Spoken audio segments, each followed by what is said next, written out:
नमस्कार दोस्तों, हाल ही में जो हमारी रिवर डॉल्फिन्स होती हैं, राइट, जो हमारे भारत का नेशनल एक्वेटिक एनिमल भी माना जाता है, इनकी जनसंख्या बोल सकते हैं या इनकी आबादी को यहाँ पर काउंट किया गया है और इससे रिलेटेड रिपोर्ट जल्द ही पेश होने वाली है।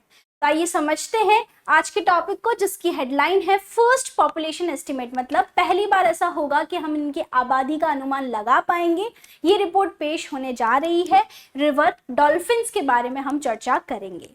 तो मेरा नाम है दिव्या, आपका स्वागत है अपनी पाठशाला सिविल सर्विसेज के चैनल पे। ये टॉपिक जो है रेलेवेंट है जीएस पेपर 2 और जीएस पेपर 3 से। जीएस पेपर 2 जिसमें प्रोजेक्ट डॉल्फिन जैसी गवर्नेंस या डेवलपमेंट पॉलिसी से संबंधित है, और जीएस पेपर 3 जिसमें हम जानेंगे कि किस तरह से डॉल्फिन्स का होना कितना इकोलॉजिकली इम्पॉर्टेंट है, साथ ही में ये हमारे पारिस्थितिक तंत्र को किस तरह से प्रभावित करती है। तो आइए समझते हैं कि न्यूज़ क्या है। Recently, India has estimated the first population of river dolphins. Ganga, Brahmaputra और सिंधु नदी प्रणाली है, इसके अंदर आपकी पहली बार ऐसा होगा कि डॉल्फिन की जो जनसंख्या है उसका अनुमान लगाया गया है, और जल्द ही हम कंक्लूजन या निष्कर्ष होंगे कि कौन सी नदी प्रणाली या नदी तंत्र में कितनी आबादी मिल रही है, ये हम जल्द ही पेश करेंगे, राइट। तो ये न्यूज में रहा है। अब आपके लिए आता है एक सवाल जिसका जवाब आप कमेंट बॉक्स में दे सकते हैं। Which of the following Indian rivers is home to Gangetic dolphin, a key species under Project Dolphin? जो गंगा डॉल्फिन है, गैंगेटिक डॉल्फिन है, वो प्रोजेक्ट डॉल्फिन का एक हिस्सा है। तो उसका जो नेटिव प्लेस या हैबिटेट, जो आवास स्थल है, राइट, तो कौन सी नदी है वो आपको बताना है, यमुना, गोदावरी, गंगा या नर्मदा। चलिए आगे बढ़ते हैं। सबसे पहले हम बात करते हैं गैंगेटिक डॉल्फिन्स के बारे में या रिवर डॉल्फिन्स। इनका वैज्ञानिक नाम या साइंटिफिक नेम है प्लेटानिस्टा गैंगेटिका, उसी के नाम पे गैंगेटिक डॉल्फिन रखा गया है। साथ ही में ये भारत का राष्ट्रीय जलीय जीव है, मतलब नेशनल एक्वेटिक एनिमल है भारत का, और ये अपनी यूनिक फीचर्स, यूनिक कैरेक्टरिस्टिक्स अभी हम जानेंगे। साथ ही में इकोलॉजिकल इंपॉर्टेंस, मतलब जो पारिस्थितिक महत्ता है इनकी, इसके लिए ये जानी जाती हैं। आगे बात करें तो ये फ्रेश वाटर में रहती हैं, साफ और ताजे पानी में रहती हैं, मुख्य रूप से गंगा, ब्रह्मपुत्र, मेघना, राइट, और आपकी कर्णफुली सांगू नदी प्रणालियों में पाई जाती है। बट मुख्य रूप से ओवरऑल हम देखें तो गंगा, ब्रह्मपुत्र और इंडस रिवर सिस्टम में हमें ये डॉल्फिन्स देखने को मिलती हैं। आगे बात करते हैं कंजर्वेशन स्टेटस के बारे में, तो प्लीज ध्यान रखिएगा आईयूसीएन स्टेटस संकटग्रस्त है, मतलब एंडेंजर्ड है। साइट्स की जो बोल सकते हैं लिस्ट में, उसमें अपेंडिक्स 1 में नाम है, और वाइल्ड लाइफ प्रोटेक्शन एक्ट 1972 में शेड्यूल 1 मतलब अनुसूची 1 का हिस्सा है गैंगेटिक डॉल्फिन। आगे अगर हम बात करते हैं डिस्ट्रीब्यूशन कि कहाँ पर ये फैली हुई है, विस्तृत है, तो भारत के 7 राज्यों में यहाँ पर कहा जाता है कि इनकी जनसंख्या मिलती है, जिनमें असम, उत्तर प्रदेश, मध्य प्रदेश, राजस्थान, बिहार, झारखंड और पश्चिम बंगाल है। मेजरली वो क्षेत्र हैं जहां से गंगा, सिंधु और ब्रह्मपुत्र रिवर सिस्टम गुजर रहा है। आगे बात करें तो यहाँ पर इस नदी को पारिस्थितिक तंत्र की स्वास्थ्य स्थिति का संकेतक माना जाता है। मतलब किसी भी अगर आप मरीन इकोसिस्टम को देखेंगे तो उसके हेल्थ इंडिकेटर को जानने के लिए हम इन डॉल्फिन्स का यूज करते हैं। और यहाँ पर अगर हम बात करें तो जो भी वो आवास है उसकी कंडीशन, उसकी दशा को यहाँ दर्शाता है कि किस तरह से आप बोल सकते हैं जहाँ पर भी ये डॉल्फिन रहती है वहाँ की जो भी कंडीशन है एक्वेटिक हैबिटेट की, वो यहाँ रिफ्लेक्ट करती है इनकी पॉपुलेशन। तो एक बहुत ही महत्वपूर्ण है जैव विविधता के पैमानों को यहाँ पर मेजर करने के लिए। और अगर इनकी जनसंख्या में गिरावट है तो ये एक संकेत है कि जो भी हमारे एनवायरनमेंट या पर्यावरण से संबंधित समस्याएं हैं, जैसे कि प्रदूषण या फिर आवास स्थल का डिस्ट्रक्शन, हैबिटेट डिस्ट्रक्शन, आवास का जो विनाश होता है, ये मुख्य कारण बन रहे हैं और हमारी नदियां खतरे में हैं। तो ये बोल सकते हैं बहुत ही बेहतरीन इंडिकेटर है, एक तरह से पैमाना है जिससे हम देख सकते हैं कि किसी भी मरीन इकोसिस्टम की क्या हेल्थ है, राइट। आगे बात करें तो बायोलॉजिकल फीचर्स क्या है गैंगेटिक डॉल्फिन के। सबसे पहले ये ब्लाइंड होती है। गंगा नदी डॉल्फिन लगभग अंधी होती हैं और जो दिशा निर्धारण मतलब किस तरह ये मूव करेंगी या कब ये शिकार करेंगी, उसके लिए ये इकोलोकेशन पे निर्भर करती है। अब ये गति कैसे करती है, तो ये यूवी साउंड मतलब अल्ट्रासोनिक आपके ध्वनियां हैं जो उत्पन्न करती है, और जब भी वो यूवी साउंड किसी ऑब्जेक्ट से जाके टकरा के वापस आती है, उससे ये अनुमान लगाती है कि इनका शिकार कितना दूर है या फिर कोई भी ऑब्जेक्ट जो है पानी में वो कितना दूर है। तो इस तरीके से चलती है। तो इकोलोकेशन का यूज करती है नेविगेशन के लिए ये पानी के अंदर, राइट, अंधी होती हैं ये। आगे बात करें, आवास रहती कहाँ है, where is there habitat, fresh water में रहती है और स्पेशली बहुत ही गहरे हिस्से में रहती है, जहां पर 2 या 2 से अधिक नदियां आके मिलती है, उन क्षेत्रों के अंदर ये रहती है।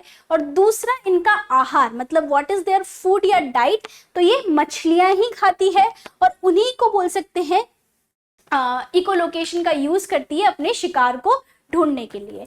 तो यहाँ अगर हम बात करें तो डीप पार्ट्स ऑफ वाटर में या रिवर में रहती है और साथ ही में मछलियों पर ही ये निर्भर होती है अपनी डाइट के लिए। अब इनके अस्तित्व को खतरा क्यों है, मतलब why is there a threat to their existence. तो यहाँ पर अगर हम बात करें, सबसे पहला जो थ्रेट आता है वो आता है पोल्यूशन की वजह से। आप जानते हैं जितना भी मास वेस्ट होता है, चाहे वो इंडस्ट्रियल वेस्ट हो, एयर पोल्यूशन, और बोल सकते हैं कितने जो भी आपका वेस्ट या एफ्लुएंट्स होते हैं ये नदियों में रिलीज किए जाते हैं, स्पेशली इंडस्ट्रियल वेस्ट, राइट, जिससे वाटर पोल्यूशन होता है। और वाटर पोल्यूशन होने की वजह से डॉल्फिन और डॉल्फिन का जो प्रे है, राइट, जो मछलियां हैं, वो दोनों ही यहाँ प्रभावित होती है। दूसरा, आप डेवलपमेंटल प्रोजेक्ट्स में आप डैम्स बना रहे हैं, बैरेज बना रहे हैं, जिससे जो नॉर्मल फ्लो होता है रिवर का वो रुक जाता है, उसकी वजह से इनका जो आवास है, जो हैबिटेट है, उसका भी नुकसान होता है, राइट, या फिर ये एक दूसरे से दूर हो जाती हैं, फ्रेगमेंट हो जाती हैं। तो पोल्यूशन और हैबिटेट लॉस यहाँ पर सबसे ज्यादा माना गया है, इनके बोल सकते हैं एक तरह से अस्तित्व को खतरा माना गया है।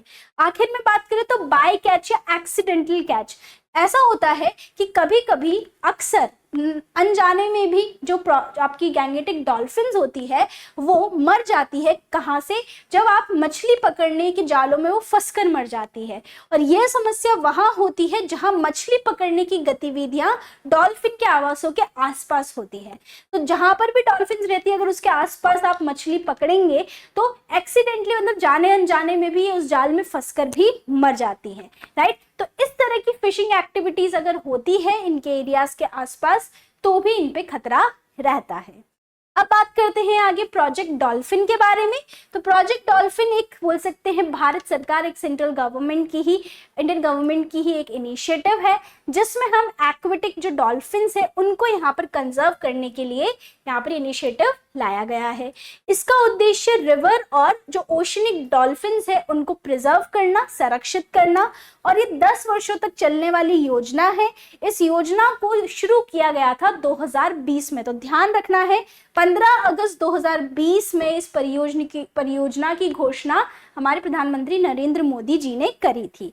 और ध्यान रखिएगा कि इसका नोडल मंत्रालय है environment, forest and climate change. Very very important, क्योंकि आप कंफ्यूज हो सकते हैं इसमें, राइट। तो environment, forest, climate change nodal ministry है प्रोजेक्ट डॉल्फिन के तहत। इस तरह के कई प्रोजेक्ट्स चलाए जा चुके हैं जो भी एंडेंजर्ड या बोल सकते हैं थ्रेटेंड स्पीशीज है, चाहे वो प्रोजेक्ट चीता ले लो, प्रोजेक्ट एलिफेंट ले लीजिए, प्रोजेक्ट राइनोज ले लीजिए। उसी तरह से प्रोजेक्ट डॉल्फिन्स है, डॉल्फिन को संरक्षित करने के लिए।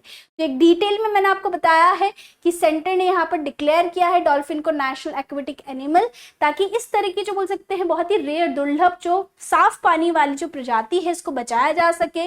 अब अगर हम बात करें तो इसमें जो फीमेल्स होती है, जो मादा होती है, वो ज्यादा लंबी होती है 2.67 मीटर की, वहीं पे मेल्स यहाँ पर ज्यादा ग्रो नहीं होते। दूसरा, females can give birth to only 1 calf, मतलब 2 से 3 साल में एक काफ को ये जन्म देती है।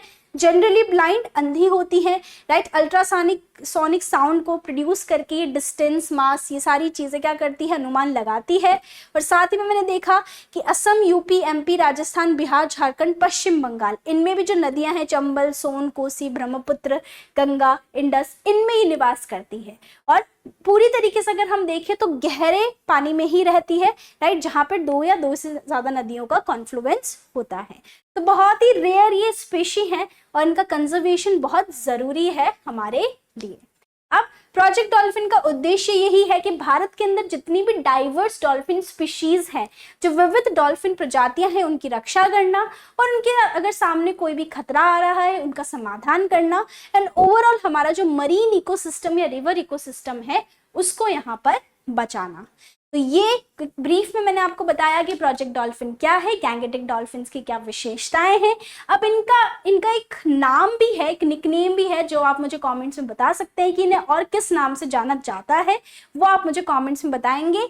साथ ही में जो क्वेश्चन मैंने स्टार्टिंग में दिया था कि which of the following Indian river is home to Gangetic dolphin, okay, तो ये आपको बताना है यमुना, गोदावरी, गंगा या नर्मदा। चलिए, so that was it. I hope आपको सारी इन्फॉर्मेशन पसंद आई होगी। आगे अगर हम बात करें तो 1499 में अंकित अवस्थी सर के द्वारा सारे सब्जेक्ट्स को पढ़ाया गया है, वो बैच आप ले सकते हैं। आरएस की अगर आप तैयारी कर रहे हैं तो 4999 में कंप्लीट रिकॉर्डेड बैच अवेलेबल है। अगर आप बैंक के एग्जाम्स या फिर यूपीपीसीएस, आरओ, बीपीएससी की तैयारी कर रहे हैं तो भी बहुत नॉमिनल प्राइस जैसे कि 299 और 99 रुपीज़ पूरे साल के लिए यहाँ अवेलेबल है test series. Monthly current affair is also available on amplipathshala.com। अगर आप इंटरेस्टेड हैं हैंड रिटन नोट्स में for all general science subjects तो हिंदी और इंग्लिश में हैंड रिटन नोट्स अवेलेबल हैं। साथ ही में you can connect with us on a WhatsApp channel as well. तो ये थी ब्रीफ में न्यूज़ प्रोजेक्ट डॉल्फिन के बारे में। इस पूरे कंटेंट को पढ़ने के लिए आप विजिट कर सकते हैं हमारी वेबसाइट apnipathshala.com पर। वहाँ पर पूरे होलिस्टिकली अगर हम देखें तो हर एक एंगल को ध्यान में रखते हुए आर्टिकल्स लिखे जाते हैं और वहीं पे अगर हम बात करें तो आपको पूरा एक बोल सकते हैं एक बल्कि कंटेंट आपको मिल जाएगा for answer writing as well. तो यहाँ पर ब्रीफ में जो मैं समझाती हूँ उसी का एक एग्जैजरेटेड वर्जन आपको वहाँ पर आर्टिकल्स के थ्रू मिल जाएगा। इसके अलावा इस पूरे वीडियो की पीडीएफ अपनी पाठशाला सिविल सर्विसेज के टेलीग्राम चैनल पर मिल जाएगी, तो आप वहाँ से इसे अपलोड कर सकते हैं। थैंक यू सो मच, धन्यवाद सुनने के लिए।